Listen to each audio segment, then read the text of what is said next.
प्रवेश होतोय असे सन्माननीय अशोक चव्हाण साहेब, माननीय खासदार प्रताप चिखलीकर साहेब, या ठिकाणी उपस्थित असलेले राजूकर साहेब, सर्व प्रतिनिधी, हर्षवर्धन पाटीलजी, सर्व जणांचं मी स्वागत करतो आणि मी माननीय देवेंद्रजींना निवेदन करतो की त्यांनी आपल्याशी संवाद सुरू करावा. अशोक आजोळकरांचं पण स्वागत आहे.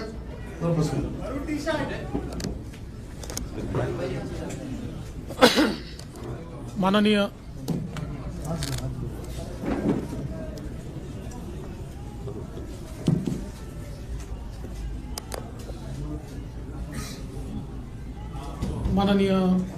अध्यक्षजी, आज आमच्या सगळ्यांकरताच अतिशय आनंदाचा दिवस आहे की महाराष्ट्रातलं एक अतिशय ज्येष्ठ नेतृत्व,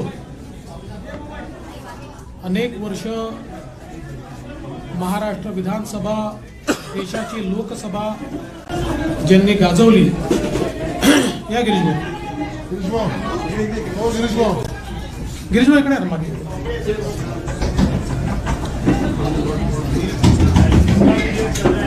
अनेक वर्ष महाराष्ट्राची विधानसभा, देशाची लोकसभा ज्यांनी गाजवली, विविध मंत्रिपद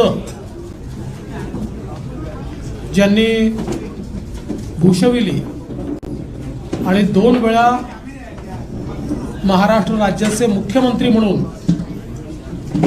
ज्यांची कारकीर्द आपल्याला पाहायला मिळाली, असे ज्येष्ठ नेते माननीय अशोकरावजी चव्हाण साहेब हे आज भारतीय जनता पक्षात प्रवेश करत आहेत. मी सर्वप्रथम भारतीय जनता पक्षाचे महाराष्ट्राचे अध्यक्ष माननीय चंद्रशेखर बावनकुळेजी यांना विनंती करेन की त्यांनी अशोकरावांचा प्राथमिक सदस्याचा जो फॉर्म आहे त्याच्यावर सही करून त्यांना पक्षात रितसर प्रवेश द्यावा.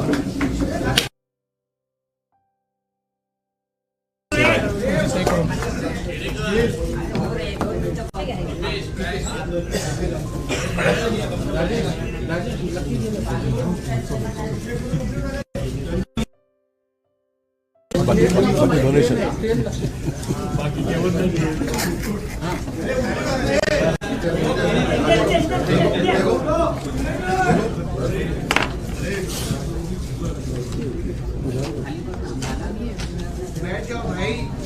फी पक्षाची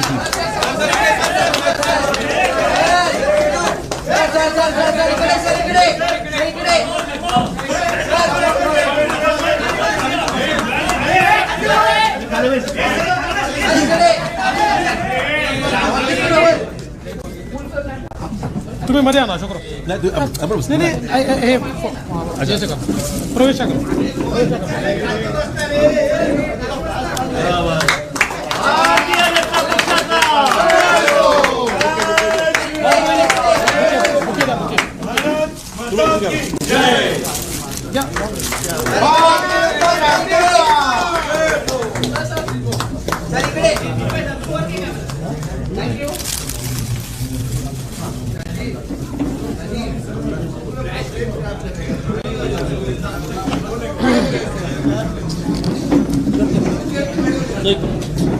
माननीय अशोकराव चव्हाण साहेब, हो, अमर राजूरकरजींचा देखील या ठिकाणी प्रवेश होत आहे. अमर राजूरकरजी आपल्याला माहिती आहे नांदेडचे आहेत, माजी आमदार आहेत, विधान परिषदेचे सदस्य राहिले आहेत आणि नांदेड जिल्ह्यामध्ये एक अतिशय निष्ठावंत अशा प्रकारचे पदाधिकारी म्हणून वर्षानुवर्ष त्यांनी काम केलं आहे.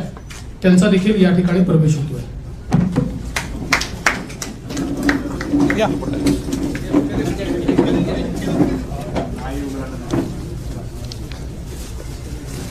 भारत माता की जय, भारतीय जनता पक्षाचा जय असो.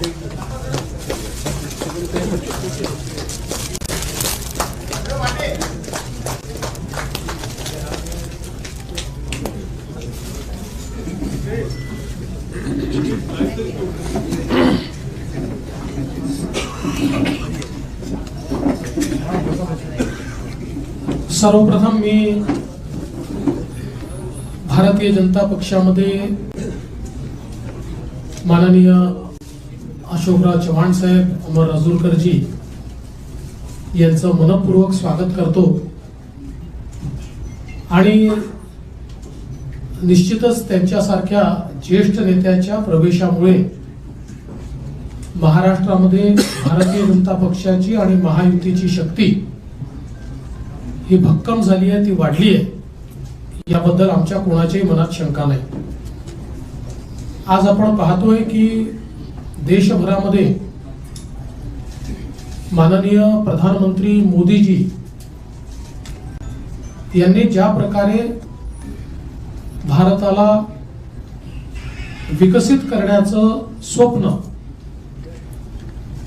पूर्णत्वाकडे नेण्याचं काम सुरू केलं आणि जो बदल, जे परिवर्तन भारतामध्ये दिसायला लागलं, त्यामुळे देशभरातल्या अनेक चांगल्या नेत्यांना आपणही देशाच्या मुख्य प्रवाहामध्ये काम करावं, मोदीजींसारख्या एका मजबूत नेतृत्वासोबत काम करावं, मोदीजींचा जो देशाला पुढे नेण्याचा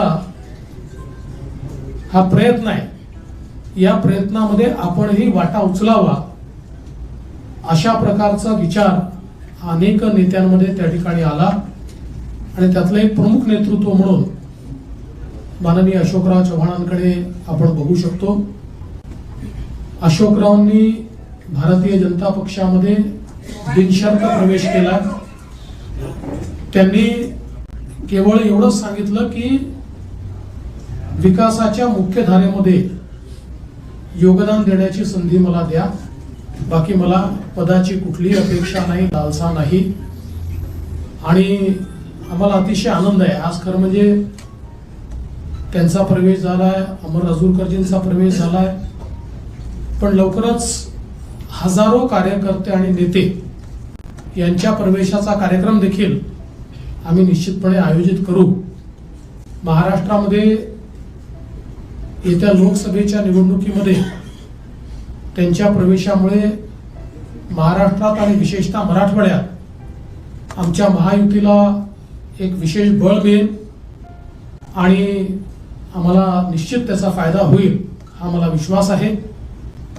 मी पुन्हा एकदा आमच्या सगळ्यांच्या वतीने त्यांचं मनपूर्वक स्वागत करतो आणि माननीय अशोकरावांना बोलण्याची विनंती करण्याच्या आधी समोरून इशारे येत आहेत की हिंदीत देखील बोला, आणि अशोकरावांचा प्रवेश हा राष्ट्रीय बातमी असल्यामुळे मी हिंदीत देखील बोलतो.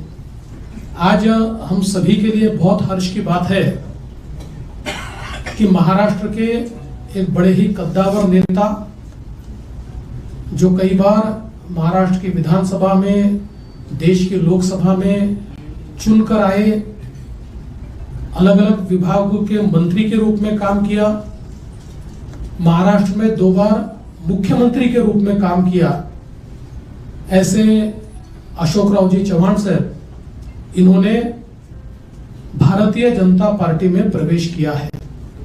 और अभी अभी हमारे प्रदेश अध्यक्ष बावनकुळे जी ने उनको पार्टी का प्राइमरी मेंबर, उनको पार्टी की प्राइमरी मेंबरशिप देकर और उनका ससम्मान भारतीय जनता पार्टी में प्रवेश दिया है.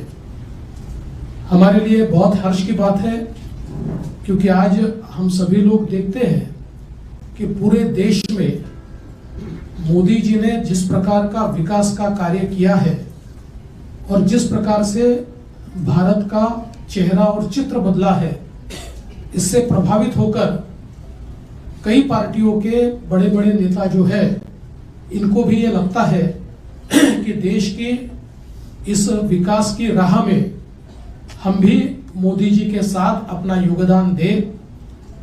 और इसी के चलते कई कद्दावर नेता भारतीय जनता पार्टी में आ रहे हैं. और महाराष्ट्र में हमारे लिए बहुत सौभाग्य की बात है कि अशोकराव चौहान जी जैसे एक कद्दावर नेता ने भारतीय जनता पार्टी में प्रवेश किया है। और जब हमारी उनसे चर्चा हुई उस समय उन्होंने बहुत स्पष्ट रूप से कहा कि मैं बड़े से बड़े पद पर रहा हूं, इसलिए मेरे लिए पद कोई मायने नहीं रखता, मैं देश की मुख्य धारा में मोदी जी के साथ योगदान देना चाहता हूं और इसलिए भारतीय जनता पार्टी में मैं प्रवेश कर रहा हूं। तो हम सभी की ओर से हम उनका स्वागत करते हैं। उन्होंने कांग्रेस पार्टी का भी इस्तीफा दिया है और वे विधायक पद पर चुनकर आए थे, उस पद का भी उन्होंने इस्तीफा दिया है और उसके बाद फॉर्मली भारतीय जनता पार्टी को उन्होंने ज्वाइन किया है। आज उनके साथ पूर्व विधायक अमर राजूरकर जी ज्वाइन हुए हैं और भविष्य में बहुत बड़े पैमाने पर उनके साथ देने वाले, उनके प्रभाव से राजनीति करने वाले ऐसे कई कद्दावर नेता और कार्यकर्ता भी भारतीय जनता पार्टी में प्रवेश करेंगे। मैं ऐसा मानता हूं कि उनके प्रवेश के कारण महाराष्ट्र में और विशेष रूप से मराठवाड़ा में भारतीय जनता पार्टी और हमारी जो महायुति है इसको निश्चित रूप से फायदा होगा। मैं उनका फिर एक बार बहुत बहुत स्वागत करता हूं, अभिनंदन करता हूं और उनसे निवेदन करता हूं कि वे आप सभी को संबोधित करें। राज्य के उप मुख्यमंत्री सन्मान्य देवेंद्र फडणवीस जी, महाराष्ट्राच्या भाजपाचे अध्यक्ष श्रीमान बावनकुळे जी, मुंबई काँग्रेसचे अध्यक्ष आमचे सवयीचा परिणाम आहे। 50 वर्षाची सवय आहे। 50 वर्षाची सवय असल्यामुळे मुंबई भाजपाचे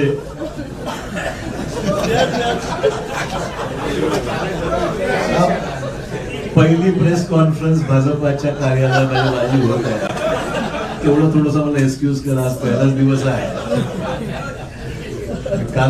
कालच राजीनामा दिल्यामुळे एकदम स्विच ओव्हर थोडासा,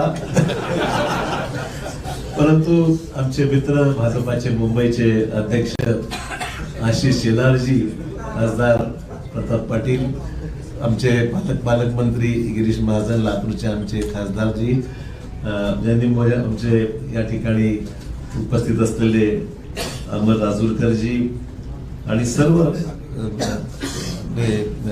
विधान परिषदेला आमचे नेते आणि सर्व आमचे सहकारी उपस्थित पत्रकार बंधू भगिनी आणि सहकारी मित्रांनो, सर्वप्रथम मी देशाचे प्रधानमंत्री श्री नरेंद्र मोदीजी, देशाचे गृहमंत्री अमित शाह साहेब, भाजपाचे राष्ट्रीय अध्यक्ष जे.पी. नड्डाजी, त्याचबरोबर उपमुख्यमंत्री देवेंद्र फडणवीसजी, बावनकुळेजी, आशिष शेलारजी आणि भाजपाचे असंख्य इथे चाहते, ज्यांनी मनापासून आम्हाला माझ्यावर प्रेम केलं। म्हणजे आम्ही विरोधी पक्षात असताना सुद्धा, सत्तेमध्ये असताना सुद्धा महाराष्ट्राची एक वेगळी परंपरा राहिलेली आहे की एकमेकांविषयी असलेले आमचे संबंध राजकारणाच्या पलीकडे जाऊन सुद्धा आम्ही सर्वांनी एक दुसऱ्याला साथ दिलेली आहे। विकासात्मक कामासंदर्भामध्ये ही महाराष्ट्राची परंपरा राहिलेली आहे आणि त्यामुळे मला आज माझ्या आयुष्याची नवीन सुरुवात मी करत आहे असं मी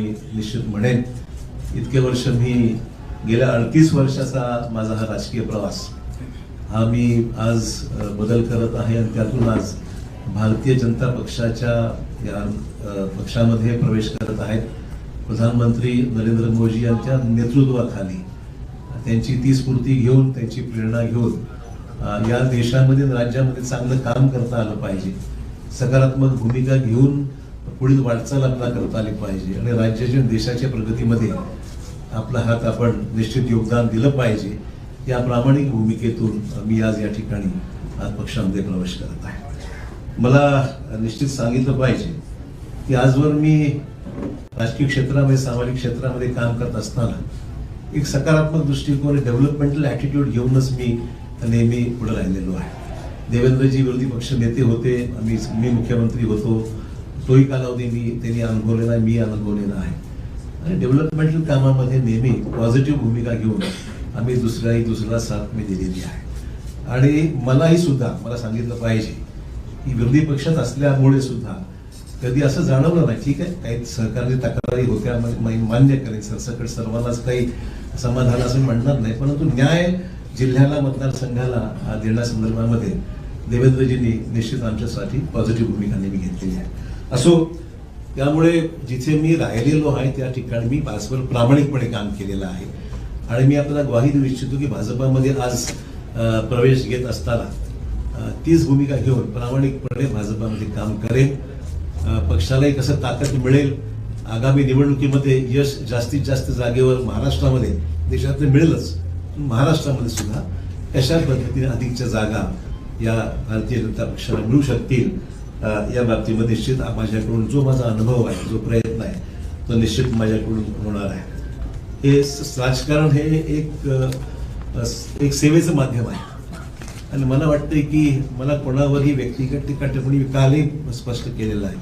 मला ठीक आहे, पक्ष सोडल्यानंतर अनेक सहकारी त्याच्यामध्ये काही विरोधी बोलतात, कोणी काही टिप्पणी करते, काही लोकांनी समर्थन केलंय, विविध ज्याला आपण म्हणू की मतभिन्नता असू शकते.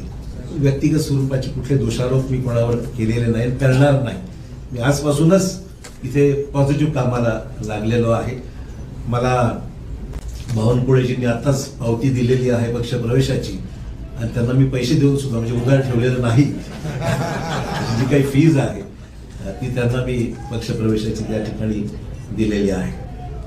आपल्याला माहिती की प्रधानमंत्र्यांनी सबका साथ सबका विकास हे ब्रीदवाक्य घेऊन या देशामध्ये अनेक महत्वपूर्ण पैलू विकासाच्या संदर्भातले देशाभरात आपण पाहतोय की मोठ्या प्रमाणावर जे इम्प्रेस आम्ही झालेलो आहोत. आम्ही म्हणजे मला सांगायला हरकत नाही, आम्ही विरोधी पक्षात असताना सुद्धा कधीही व्यक्तिगत स्वरूपाचे दोषारोप एकमेकांवर कधी केले, मी तरी कोणावर केले नाही. आणि जे चांगलं काम झालं, आमच्या काळात जे चांगलं काम झालं त्याची प्रशंसा देवेंद्र भाऊंनी वेळोवेळी केली. आम्ही सुद्धा त्यांच्या विद्यमान सरकारने जे चांगलं काम होत आहे त्याची प्रशंसा आम्ही सुद्धा केलेली आहे. कधी वेळेवर आमच्यावर टीका होते की तुम्ही फार माइल्ड आहात, तुम्ही काही टीका विरोधी पक्षावर करत नाही किंवा सत्ताधारी पक्षावर करत नाही. हेतू तो नाही आहे. महाराष्ट्राची जी परंपरा आहे, जी सभागृहामध्ये एकमेकाविषयी असलेली जी भूमिका असते विरोधी म्हणून, ती बजा प्रामाणिकपणे विरोधात असताना केलेलीच आहे. परंतु सभागृहाच्या बाहेर मात्र व्यक्तिगत ते जाऊन पॉलिटिकल पलीकडे जाऊन महाराष्ट्राने पाहिलेलं आहे. महाराष्ट्राच्या या विधिमंडळामध्ये अनेक दिग्गज आम्ही पाहिलेले आहेत आणि त्या दिग्गजांचे संबंध सभागृहात जरी कटुता काही ठिकाणी आली असेल, पण सभागृहाच्या बाहेर मात्र एकमेकांविषयी आदर बाळगूनच जी भूमिका वटवायची असतील, पक्ष धोरणं असतील, कामासंदर्भातल्या अपेक्षा असतील, ती सर्वांनीच राबवलेलं. मला वाटतं ती परंपरा महाराष्ट्रात कायम राहावी अशा प्रकारची निश्चित आम्हा सर्वांची मैत्री भूमिका निश्चित राहणार आहे. एक नवीन सुरुवात भारतीय जनता पक्षाची जी काही ध्येय धोरणं आहेत त्या पद्धतीने निश्चितच काम केलं जाईल. पक्षाच्या भूमिकेतून जे आदेश पक्ष मला देईल, उपमुख्यमंत्री देवेंद्र फडणवीस सांगतील त्या पद्धतीने निश्चित आगामी काळामध्ये काम करण्याचा माझा मानस आहे. कुठलीही मागणी मी त्यांच्याकडे मी केलेली नाही. जे मला त्या ठिकाणी सांगितलं जाईल त्याप्रमाणे निश्चित मी काम करेल. माझ्या आधीच्या पक्षातील माझ्या सहकार्याचे मी आभार मानतो. या निमित्ताने इतके वर्ष आम्ही एकत्र राहिलो. ठीक आहे, हा माझा व्यक्तिगत निर्णय होता, मला कोणी जा म्हणून सांगितलं नाही आणि मी शेवटपर्यंत, लोक म्हणतात काल परत तुम्ही पक्षाकडे तिथे बसला होता आणि अचानक तुम्ही स्विच ओव्हर झाला, म्हणून शेवटच्या क्षणापर्यंत मी जिथं आहे त्याचं काम मी केलेलं आहे. आणि आज जेव्हा गेलो तेव्हाच मी मग त्यानंतर माझी भूमिका मी या ठिकाणी स्पष्ट केलेली आहे. त्यामुळे मित्र, बस एवढंच या निमित्ताने मला सांगायचं. मी अधिक काही याच्यावर आज तरी भाष्य करणार नाही. मी सुद्धा या पक्षात नवीनच आहे, त्यामुळे सगळ्या गोष्टीवर आज काही बोलण्यापेक्षा निश्चित योग्य वेळी मैं आज भारतीय जनता पार्टी में यहाँ पर मैंने प्रवेश लिया है और मैं आभार मानना चाहूँगा देश के प्रधानमंत्री श्री नरेंद्र मोदी जी का, फिर देश के गृह सम्माननीय गृह मंत्री अमित भाई शाह जी का, राष्ट्रीय अध्यक्ष जे पी नड्डा जी का, देवेंद्र फडणवीस जी का, बावनकुळे जी का, आशीष शेलार जी का, और सभी नेता जो मेरे साथ में बैठे हुए, मेरे नांदेड़ से आए हुए हमारे सहयोगी अमर राजूरकर जो एमएलसी रह चुके हैं वो भी आए हुए हैं, उनका भी प्रवेश आज हुआ है. मैं आभार मानूंगा भारतीय जनता पक्ष के नेतृत्व की, उन्होंने मुझे आज ये मौका भारतीय जनता पार्टी में आने न्योता दिया और काम करने की यहाँ पर मुझे यहाँ पर संधि दी है, एक मौका दिया है, उसलिए मैं उनका तहे दिल से शुक्रिया अदा करता हूँ। सार्वजनिक जीवन में काम करते हुए एक पॉजिटिव एटीट्यूड लेके, डेवलपमेंटल एटीट्यूड लेके आने वाले समय में काम करने की भूमिका मेरी है, पहले भी रह चुकी है और आज भी मैं जो आया हूँ इस नए क्षेत्र में नई शुरुआत जब कर रहा हूँ तो मैं इसी डेवलपमेंट प्रधानमंत्री जी को जो सबका साथ सबका विकास ये भूमिका लेकर प्रधानमंत्री जो पूरे देश भर में जिन्होंने नेशनल इंटरनेशनल लेवल पे एक अलग अपनी छवि बनाकर एक अच्छा काम करके दिखाया है, निश्चित तौर पर इम्प्रेस हूँ, निश्चित रूप से इम्प्रेस हूँ मैं। इसमें कोई अलग भूमिका नहीं है। जो अच्छा होता है तो अच्छा ही बोलना चाहिए, जो खराब है तो कभी शिकायत भी हमने की है, मैं नहीं बोलूँगा। आज जब हम देख रहे हैं कि देश के सामने कई चुनौतियां हैं तो चुनौतियों के साथ साथ डेवलपमेंट भी जिस रफ्तार से इस देश में हो रहा है तो हम सबके लिए बहुत ही प्रशंसनीय है और आने वाले समय में हम सब साथी मिलकर देश में एक पक्की मजबूर भाजपा की सरकार लाने का हमारा प्रयास निश्चित तौर पर रहेगा। बस इससे ज्यादा मैं आपका वक्त नहीं लूंगा। मैं आप सबका आभारी हूँ। एक नई शुरुआत है, कुछ गलतियां छोटी मोटी होती है तो शुरू में संभाल लीजिए। मोदीजींच्या विकासावर भर घेऊन तुम्ही भाजपा जॉईन केला, अनेक वर्ष काँग्रेसमध्ये काम केलेले अनेक आमदार ते देखील मोदींच्या विकासावर या ठिकाणी इम्प्रेस झाले असतील, तुमचे सहकारी असतील, ते सुद्धा भाजपा जॉईन करणार आहेत का? मला मुद्दाम सांगितलं पाहिजे, मी कोणालाही, हा माझा व्यक्तिगत डिसिजन होता, मी कोणालाही आमंत्रित किंवा निमंत्रित केलं नाही। बाकीचा विषय देवेंद्रजी आणि ते पाहतील काय करायचं, मी काही त्याच्यामध्ये खरं सांगतो।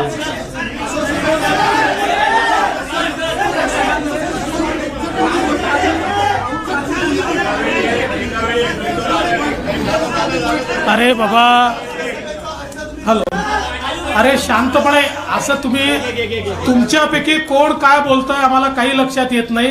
आपल्याला जर प्रश्नोत्तर करायचे असतील तर तुम्ही शिस्त पाळली तरच होईल। एका वेळी एक जण एकाने प्रश्न विचारला त्यांनी पुन्हा विचारायचा नाही।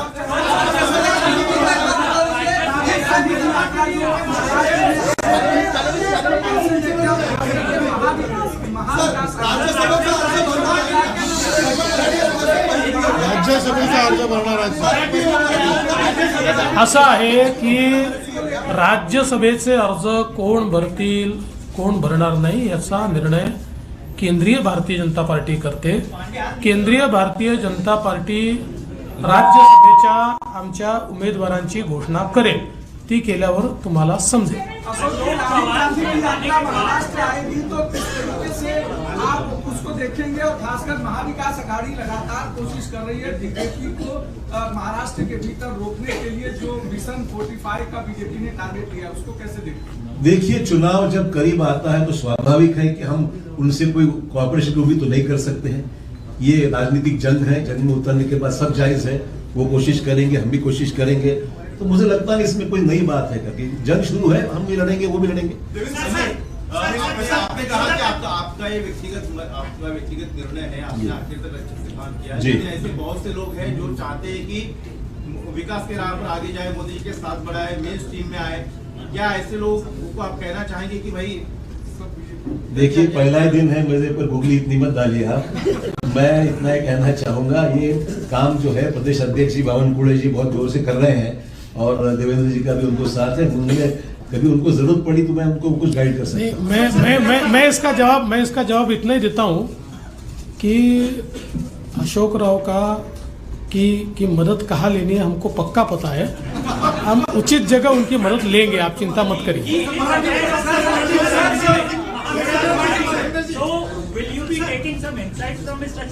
हाँ, 100%।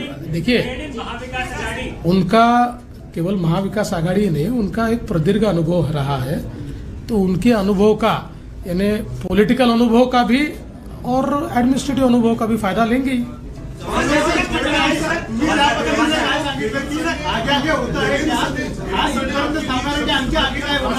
जी, देवेंद्र सर ने मेंशन किया, आप एक राष्ट्रीय स्तर के नेता हैं और राष्ट्रीय घटनाक्रम चल रहा है। दिल्ली के बॉर्डर पे इस वक्त एक बार फिर किसान आंदोलन आया है, उसका आरोप ये लग रहा है, किसानी का आरोप आपकी पूर्ववर्ती पार्टी कांग्रेस पर लग रहा है कि उन्होंने उत्साह है एक बार फिर चुनाव को देखने के लिए। किस कॉन्टेक्स्ट में देखिएगा? देखिए, आरोप प्रत्यारोप तो राजनीति में होते रहते हैं, सवाल ये है कि किसानों की समस्या है देश में, उसको किस तरीके से हैंडल करना है। राष्ट्रीय स्तर पर प्रधानमंत्री जी सक्षम है, देश के कृषि मंत्री और अन्य मंत्रियों के साथ लेकर मैं समझता हूँ इसको हल करना चाहिए। आपको याद होगा जो किसानों के 3 कानून बना, अल्टीमेटली सरकार ने विड्रॉ किया, पब्लिक ओपिनियन जानकर उसको फैसला लिया गया। तो मैं नहीं समझ सकता प्रेस्टीज की बात। हम चाहते हैं कि देश के सभी तमाम किसानों को न्याय मिलना चाहिए, किसानों की आत्महत्याओं को रोक लगाने का, कम करने का प्रयास होना चाहिए। और मुझे उसमें जो हो रहा आंदोलन उसमें ध्यान निश्चित देंगे, ऐसी कोई बात नहीं है।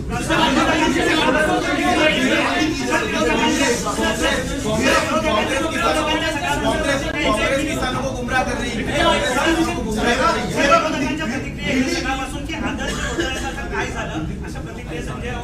हा उशिरा आला प्रश्न, पहिलाच यायला पाहिजे असं आहे काय?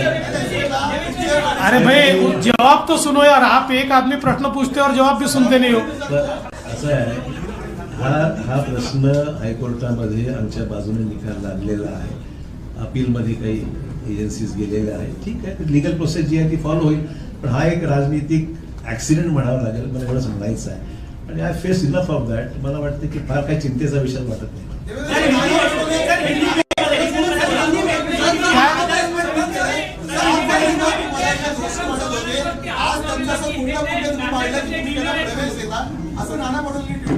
आता नाना पटोलेने प्रवेश दिलाच होता की नाही आम्ही, आणि राहिलेच ना आमच्याकडे ते।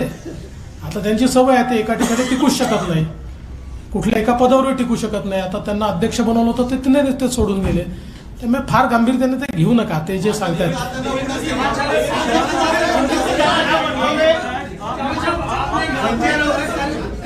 आपने एक दिन पहले तक कांग्रेस में बैठक में हिस्सा लिया था, उसके बाद अगले दिन क्या ये रातों रात लिया गया फैसला?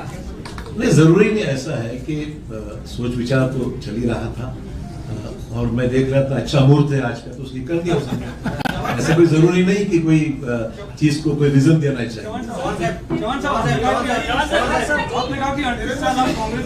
जी, और फिर आपने बीजेपी में प्रवेश करने का फैसला लिया जी, तो जो अचानक से इतना सा बड़ा कर लेना जी, कितना कठिन है, आसान है? और दूसरा चीज, कांग्रेस वाले कह रहे हैं कि पार्टी ने इतना सब कुछ दिया, सब कुछ बनाया, उसके बावजूद आप पार्टी छोड़ के जा रहे हैं, तो ये विश्वासघात है पार्टी। देखिए, मैं ये 2 चीजों के लिए अलग जवाब देना चाहूंगा। सबसे पहले तो ये फैसला आसान नहीं था, बिल्कुल कहूंगा। It was a total switch over, change over, और ये करने के लिए काफी विचार विमर्श करना पड़ा, ये मैं जरूर कहूंगा। It was not easy decision for me, but I took it in the interest of the state of Maharashtra, in the interest of my own district, in the interest of the nation। मैं बोला कि कुछ चीजें अच्छी हो रही तो उसमें अपना योगदान होना चाहिए, पॉलिटिकल भले जो भी चीजें हैं, but let us get involved into the nation building process। इसमें समय लगा है, it was not a one day snap decision, ये मैं कहना चाहूँगा। जहाँ तक let me complete।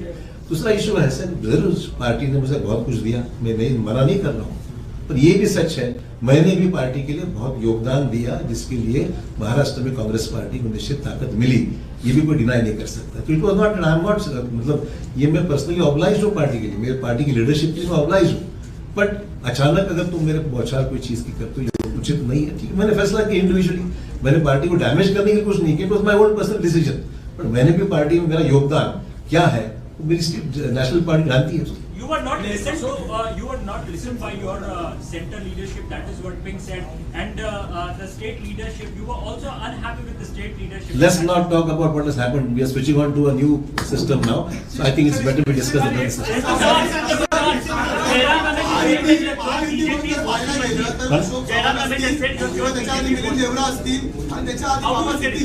तीन मोठे नेते आहेत ज्यांच्या 2-3 पिढ्या काँग्रेसमध्ये होत्या, त्यांना आता महायुतीमध्ये प्रवेश केला आहे।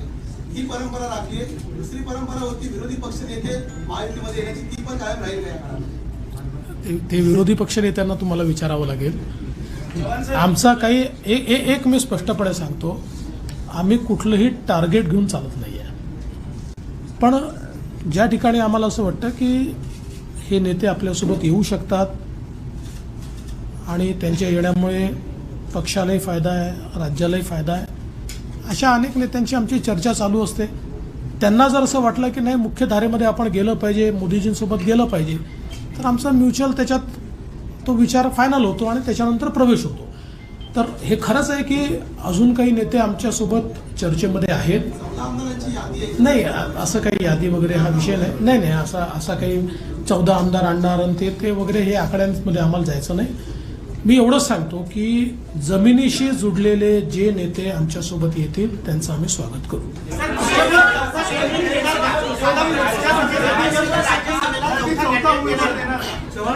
त्या संदर्भात आमचे प्रदेश अध्यक्ष सगळ्यांशी चर्चा करून निर्णय करतील.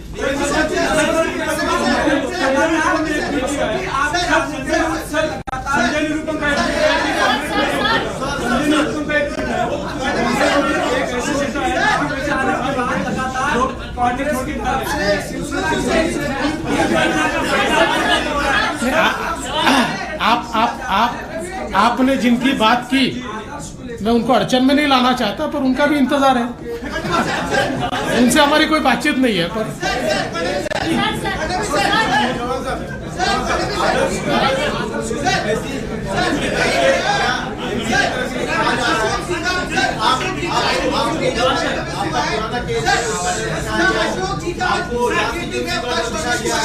अशोक जी का क्या रोल होगा, ये आपको महाराष्ट्र बीजेपी तय करेगी या केंद्र सरकार तय करेगी? क्योंकि अपने आप में बड़ा नाम आपने कहा कि बड़ा नाम. देखिए, अशोक चौहान जी 2 बार महाराष्ट्र के मुख्यमंत्री रह चुके हैं, इसलिए उनका रोल क्या होगा इस बारे में केंद्र सरकार के केंद्रीय बीजेपी के साथ चर्चा करके हम तय करेंगे. क्योंकि अशोक जी का भारतीय जनता पार्टी में आना ये राज्य के लिए तो एक बहुत मजबूती की बात है ही, पर उनका जो कद है वो एक नेशनल स्टेचर का कद है. इसलिए केंद्रीय बीजेपी से बात होकर ही इसका फैसला किया जाएगा.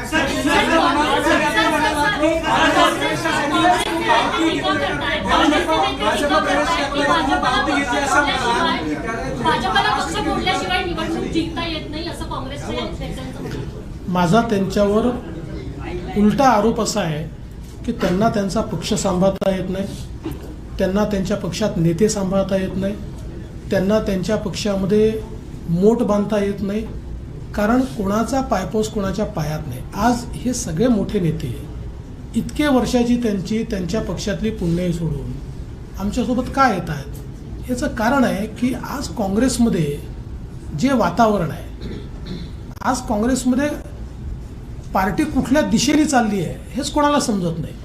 आणि भारतीय जनता पार्टीला विरोध करता करता देशाच्या विकासाला आपण कधी विरोध करायला लागलो हे त्यांना समजत नाही आहे. आणि मग जे नेते आहेत, सीझन नेते आहेत, ते ज्यावेळेस दृष्टिक्षेप टाकतात त्यावेळेस त्यांच्या लक्षात येतं की बाबा आपण काय करतोय, आपलं नेतृत्व काय करताय. मग त्यापेक्षा देशाच्या मुख्य धारेमध्ये आपण गेलो पाहिजे, म्हणून लोक आमच्यासोबत येतात. त्यामुळे त्यांनी